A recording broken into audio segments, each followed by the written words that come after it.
Shalom. I want to give all praises to Yahweh, Bahasham, Yahawashi, Bahasham, Ha, Racha, Kodash, Ma'amah. Double honors to the elder apostles of GMS and their elders. Double honors to my elder, Aharawan Ban Yasharahla of the Lionz camp here in Jacksonville, Florida. Salutations to the sincere Akim, pushing this truth and sincerity around the four corners of this earth. I'm Nakar Harab Ban Yasharahla, coming out of the Lionz camp, Yasharahla here in Jacksonville, Florida. I'm out today. I'll be coming out with a lesson. The title of this lesson is Yahawashi, the destroying stone. Because as you know, when Yahawashi comes back, he's going to take down these nations. He's going to take down the power structure. He's going to get rid of them to the point to where it ain't going to be nothing left. And then he's going to establish the true government, the righteous government upon this earth, which are Yasharahla. And the government and the power is going to be on his shoulders, meaning he's going to be in authority and he's going to be leading the charge. But without further ado, let's get right into it. I'm going to start at Daniel chapter 2, verse 31. And this is, by the way, this was Daniel interpreting a dream to Nebuchadnezzar at the time. Nebuchadnezzar had a vision, and he was troubled, and he was seeking interpretation thereof, and his constituents couldn't do it. So the Lord rose up Daniel to tell Nebuchadnezzar what his dream meant. But let's continue. This is Daniel chapter 2. I'm going to start at verse 31. It says, Thou, O king, sawest and behold a great image. This great image, whose brightness was excellent, stood before thee, and the form thereof was terrible. They're just talking about the four kingdoms at the time, which were the ancient Babylonian Empire, which is the head of gold, the breast and arms of silver, which are the Persians and Medes, the belly and the thigh of brass, which were the Greeks, and then the legs of iron, the Roman Empire, and then the feet part iron and clay, which would be the revised Roman Empire, i.e. America. Just to make that clear. Let's continue. It says, this image's head was of fine gold, and his breasts and arms of silver, his belly, his thighs of brass, his legs of iron, his feet part of iron and part clay. And it's just talking about at the time these four great kingdoms that will come to rule in their times. Verse 34, which are the ancient Babylon, Persian Medes, the Greeks, the Roman Empire, and then the revised Roman Empire, i.e. America. Verse 34. We'll start back at 33. It says, his legs of iron, his feet part of iron and part clay. It says, thou sawest till a stone was cut out without hands, which smote the image upon his feet that were of iron and clay, and break them to pieces. So this stone that is talking about is Yahawashi.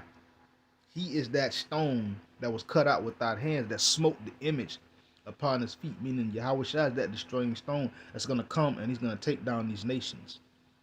He's going to destroy their power structure. He's going to get them out of the way and move them. He is that destroying, Yahawashi is that destroying stone. Verse 35.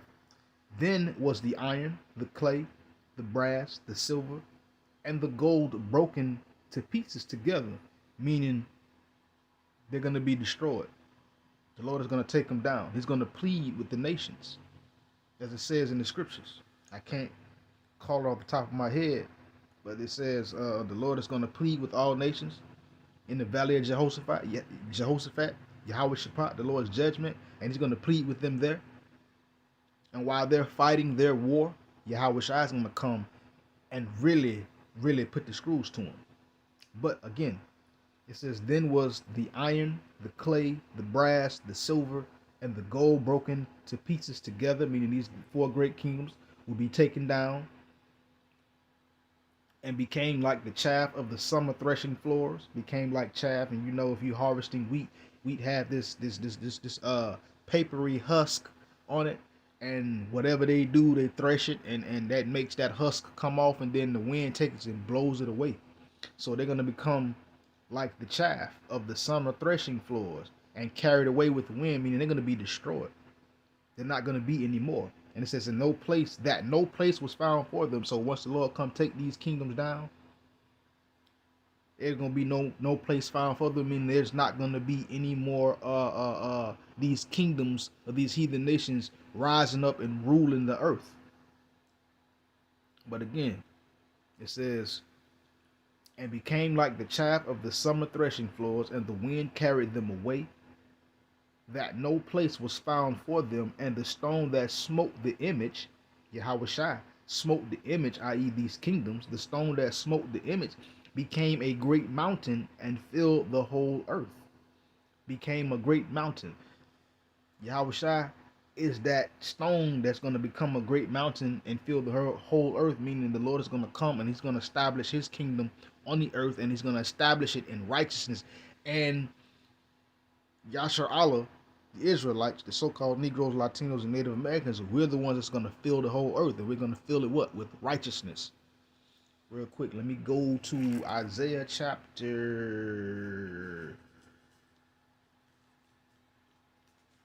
9. This is Isaiah chapter 9.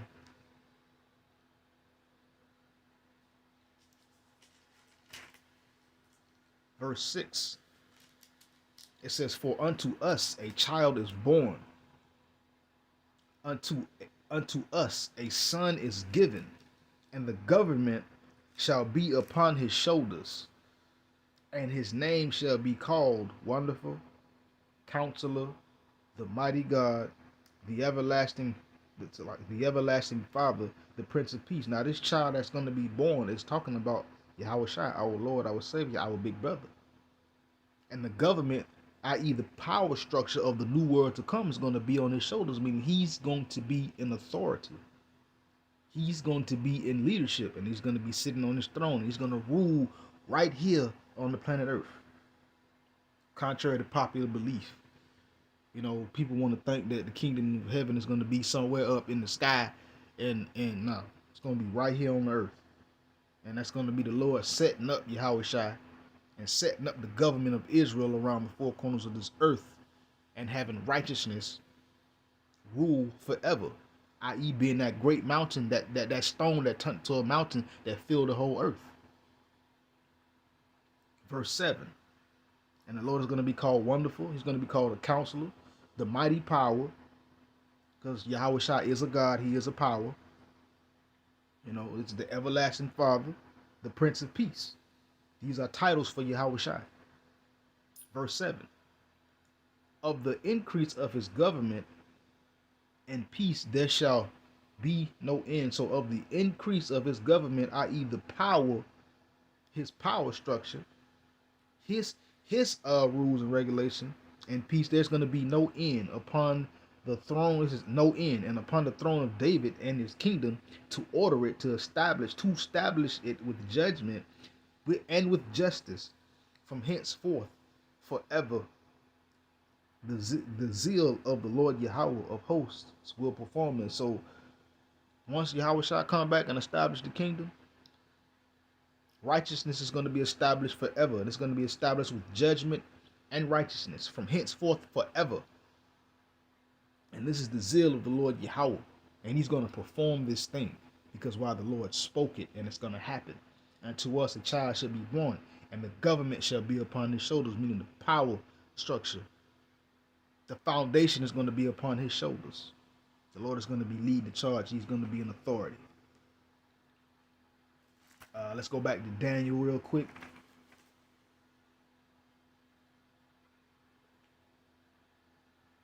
Let's go back to Daniel chapter 2. I'm going to jump down to verse 44. It says, and in the days of these kings shall the God of heaven, which is Yahweh, set up a kingdom which shall never be destroyed, And the kingdom shall not be left to a other people, but it shall break in pieces and consume all these kingdoms, and it shall stand forever. So there you go. In the days of these kingdoms ruling right now, the Most High is going to set up a kingdom. He's going to set up Yasharahla, which shall never be destroyed. And who is he going to spearhead it with? Yahawashi. The kingdom is not going to be destroyed. It's not going to be left to other people. I mean, these other heathen nations ain't finna be popping up, ruling, talking about, oh, it's our turn to rule. We finna get in power. Ain't finna be none of that. It's not going to be given to any other nation. Yasharahla finna rule forever under Yahawashi. And it says, and consume all these kingdoms. Meaning, ain't finna be no more of these wicked kingdoms like we've been seeing. The Lord is going to destroy them, get rid of them.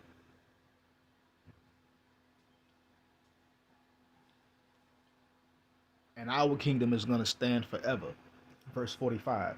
For as much as thou sawest that the stone was cut out of the mountain without hands, and it brake in pieces the iron, the brass, the clay, the silver, and the gold, the great God, the great power, Yahweh, hath made known so like it to the king, what shall come to pass hereafter, and the dream is certain, and the interpretation thereof sure. So this was a vision that the Lord showed Nebuchadnezzar. And the Lord was just showing basically like all these kingdoms are going to get taken down. And this is for sure and certain to happen.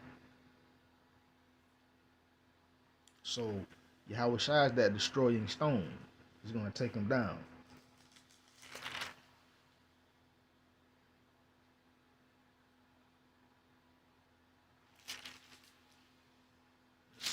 Let's go to Psalms 118 real quick. There we go.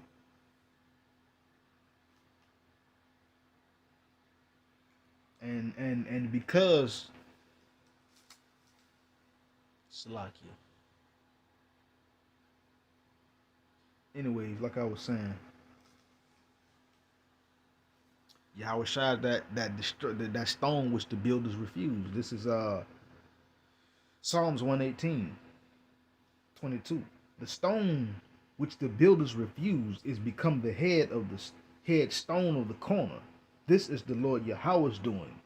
It is marvelous in our eyes. So Yahawashi is that stone which the builders refused, meaning when Yahawashi was here on this earth and he came to do the will of the Heavenly Father Yahweh and to preach this truth and to preach this word, the builders, i.e. these 2/3 of our people, these wicked scribes and Pharisees, they chose not to listen.